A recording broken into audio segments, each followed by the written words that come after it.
بسم اللہ الرحمن الرحیم۔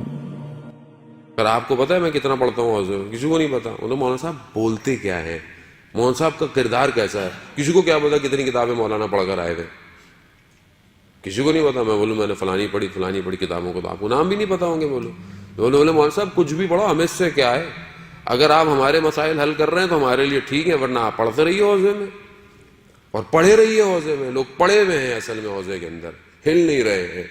کیوں؟ کیونکہ معاشرے کو درک کرنا ضروری ہے۔ وہ رسول جو غار حرا سے اتر کر اس کفار قریش اور اس جاہل معاشرے کے اندر اپنے آپ کو منوانے والا اور اس کے ماننے والے، اگر درس اور دین سیکھنے والے اپنے اپنے زندگیوں کے خولوں میں رہیں اور معاشرے میں نہ اترے تو معاشرہ کیسے صحیح ہوگا؟ معاشرہ کبھی صحیح نہیں ہوگا۔ آپ کو معاشرے کی مشکلات کو درک کرنا ضروری ہے، معاشرے میں رہنا ضروری ہے۔ جس نے درد کو محسوس نہ کیا ہو معاشرے کے، وہ کیسے دردوں کو بیان کرے گا؟ جس نے خود کبھی تکلیف نہ جھیلی ہو۔ یہی وجہ ہے رسول خدا نے فرمایا کہ جتنی مشکلات مجھ پر پڑی کسی نبی پر نہیں پڑی۔ یہ جملہ نہیں ہے صرف، عزیزان محترم۔ آپ کو پتہ ہے بنی اسرائیل کے بین طلوعین کئی سو انبیاؤں کی گردنیں کاٹ دی گئیں، انبیاؤں کو آروں سے سر جدا کر دیے گئے، مگر رسول کیا فرما رہے ہیں کہ جتنی مشکل مجھ پر پڑی کسی نبی پر نہیں پڑی۔ یا رسول اللہ، کیسی مشکلات تھیں آپ کے اوپر؟ لہو لہان ہو گئے، شہروں میں گئے، شہر طائف میں گئے، لہو لہان ہو گئے۔ فرشتہ آ گیا کہ اجازت دے تو پہاڑوں کو اس آبادی کے اوپر نہیں، شاید کوئی ایک ہدایت پا جائے۔ یہی ہوا، وہ ایک یہودی آیا اور اس رسول کے ماننے والے، اور ذرا سی کسی سے ناراضگی ہو جائے تو ہم تو اس کی جہنم خرید لیتے ہیں فوراً۔ ذرا سا کوئی گاڑی آگے سے تیزی سے گزر جائے تو اس کو ہم قبر تک پہنچانے کے لیے جو ہمارے پاس الفاظ ہوتے ہیں ہم استعمال کرتے ہیں۔ جانے محترم، کس رسول کے ماننے والے ہیں ہم؟ کیسا اخلاق ہے ہمارا؟ جب تک ہم اپنے وجود سے مثبت انرجی نہیں پروڈیوس کریں گے، جب تک ہم پازیٹیو وائبس نہیں کریٹ کریں گے، معاشرہ صحیح نہیں ہوگا۔ اور ہم معاشرے کو صحیح کرنے کے لیے پیدا ہوئے ہیں، نہ کہ میں اپنے خول میں زندہ رہنے کے لیے۔ میرا اپنا گھر اچھا ہونا چاہیے، مجھے کیا باغی جلتا رہے۔ بغداد میں بازار میں آگ لگ گئی، پورے بازار میں دکانیں جل گئی، ایک شخص کی دکان بچ گئی۔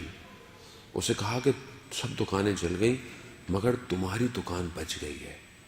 تو اس نے کہا الحمدللہ۔ اب یہ اس نے جملہ کہہ تو دیا، 30 سال استغفار کرتا رہا اسے جملے پر کہ جو باقی جلی تھیں وہ بھی تو مسلمان تھے۔ 30 سال عارف بن گیا۔ مجھے کیا مطلب، مجھے کیا؟ کسی کا غم یعنی غم ہے۔ مومن، میں نے پہلے بھی کہا، مومن میرات المومن، مومن کا آئینہ ہے۔ مگر رسول خدا کیوں اترے غار حرا سے نیچے؟ کہ معاشرے کو پروان چڑھائیں۔ جاہل معاشرہ تھا، بیٹیوں کو زندہ دفنا رہا تھا، کعبہ کا طواف عریاں لباس سے کیا جاتا تھا، کیا کیا رسمیں تھیں اس زمانے کے اندر۔ رسول خدا نے اس معاشرے کو اس قابل بنایا کہ پھر مدینہ میں پہلی اپنی حکومت کو قائم کیا اور دور تک اسلام کے پیغام کو پہنچایا۔ اس میں کس کا کمال ہے؟ میرا آپ کا کمال ہے؟ یہ اس رسول کا کمال ہے کہ جس نے اپنے اخلاق سے اپنے اس خدا کے پیغام کو دنیا تک پہنچایا۔ آج آپ پوری دنیا میں دیکھ لیں، جو ٹائم زون ہے، ہر تھوڑی تھوڑی دیر بعد پوری دنیا میں اذان ہو رہی ہے، اشہد ان محمد الرسول اللہ، صلوات اللہ صلی علی محمد وعلی محمد۔ خوب یہ رسول کا کمال ہے، خوب اس کو اپنے گھر میں پیدا کریں۔ جانے محترم، اپنے بچوں کو اخلاقی تربیت سکھائیں۔ ٹھیک ہے دنیا جہان کی چیزیں پڑھائیں، ضروری ہے، میں نے کہا پڑھنا ضروری ہے، لیکن بچے کو بیٹھیں کہ بیٹا بزرگ سے ایسے بات کرتے ہیں۔ لیکن بچہ جب مجھے خود کو دیکھے میں فون پہ اپنے بھائی سے بدتمیزی کر رہا ہوں، اپنی بہنوں سے بدتمیزی کر رہا ہوں، اپنے ماں باپ کی میں قدر نہیں کرتا، تو بچہ کیا سیکھ رہا ہے میرے سے؟ پھپھو کا فون آیا تو ماں کہتی ہے بیٹا پھپھو کا فون ہو تو اٹھانا نہیں، کاٹ دینا. یہی ہے. اب آپ بولیں گے مولانا صاحب آپ کیسی باتیں کر رہے ہیں؟ میں نے پہلے بھی عرض کیا میں مارچ سے نہیں آیا ہوا، میں اسی قوم میں معاشرے میں رہتا ہوں. فون کاٹ دو. وہ بچہ گیم کھیل رہا تھا، اس نے فون کاٹ دیا.